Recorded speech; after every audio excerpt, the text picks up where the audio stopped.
What's the mood today? You guys don't know if Luka's going to be able to play tomorrow. What's the general mood right now? Just locking in, focusing, trying to move on to the next game, seeing what the mistakes that we made last night, trying to, learn from them, so we can fix them tomorrow. We don't have much time to really soak on last games or dwell on last game, win or lose. In the playoffs, you know how it is. It's a quick turnaround. So we're trying to take the positives from yesterday and turn the negatives into positives for tomorrow. In terms of Luka, though, do you spend much time thinking about that? Yeah, of course. Everyone's thinking about that. No update yet, but we hoping that, he can go for us. That's what we're all leaning towards. Obviously we know the nature of the game. Sometimes, injuries happen. If he can't go, guys just got to be ready to play, step up, and we got to have the same mentality going out there, and that's the win. Mark? And in that worst case scenario, what do you draw from when game 2, when he was out, foul trouble earlier in the fourth, what you guys did, and also in games this season when you played without him? Well, it's unique just because, you know how dynamic he is with the ball in his hands. So when he's not on the court, guys, have to partake in bigger roles with putting the ball in the basket offensively. I think yesterday, we did a pretty good job.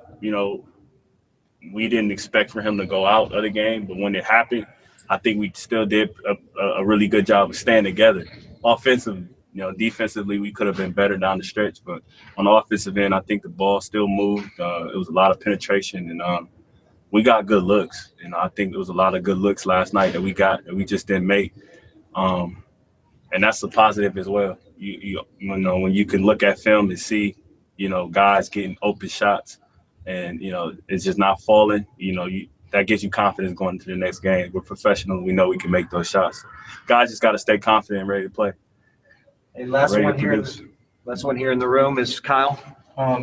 Obviously, so much needs to be sorted out for next season, but Rick was telling us yesterday that he hopes you can find a place here long term. What does it mean to hear that kind of validation from a head coach like Rick and after sort of what you've been through? It means the world. It means the world. Everyone knows that I've been here before. I was with Dallas last year to end the season, and that was a unique situation too. Because I think it was 25 games left. Me, Tim, C-Lee, and KP got traded, and we had to adapt, had to adjust real quick. One thing led to another. I ended up going to Philly for third of the season and got released.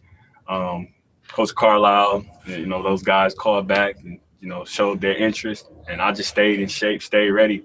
And then when you fast forward to now and to hear that, that's just encouraging. It's really encouraging as a player, knowing the work that you put in on and off the court, knowing the time you spent dedicated to the game, just to see it paying off.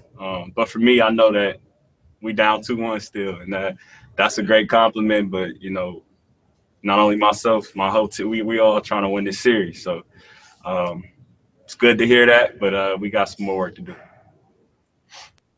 Okay, Trey, over on Zoom, we'll start with Eddie from Mavs.com. Hey, Trey, what's the mentality of this team like right now? And by that, I mean you guys are down 2-1, so there's obviously some desperation. But the 2 games you lost, you didn't have KP for a good chunk of the first one, and you didn't have Luka for a good chunk of the second one. So, what kind of mentality? How strong of a mental frame of mind are you guys in right now? I think we're desperate. I think we're pretty desperate at this point. We know that it's not a win or go home game, but we're treating it as such.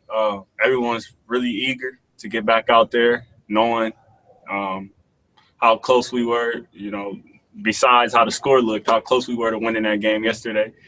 So, when you lose a game like that, I think the collective mentality is eagerness. You're just eager to get back out there against them and trying to win the next one.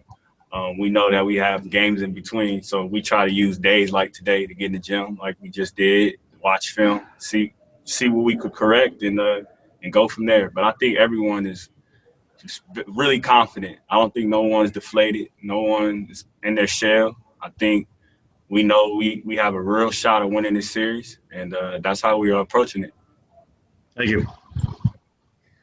Okay, and our last one is going to be from Miriam Swanson. Hey, Trey, congrats on your play of late, man. I have a Boban question for you, and just sort of, I imagine you haven't played with too many cats like that, and just kind of like, how does his presence sort of help this team in an environment like this with so intense with the playoffs and in a bubble and all that?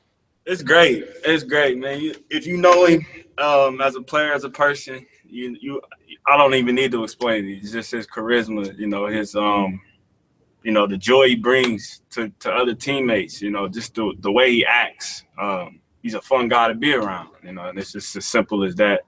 Obviously he's, I think, the biggest guy in the NBA. So when you get around him, you don't know what type of personality he has, but when you get to know him, get to meet him, you know that he's a great teammate. As good as a player he is, he's even a better person. So we're glad to have him. He's going to help us out a lot going down this stretch. We're going to need him to be big. Okay, Trey, thank you.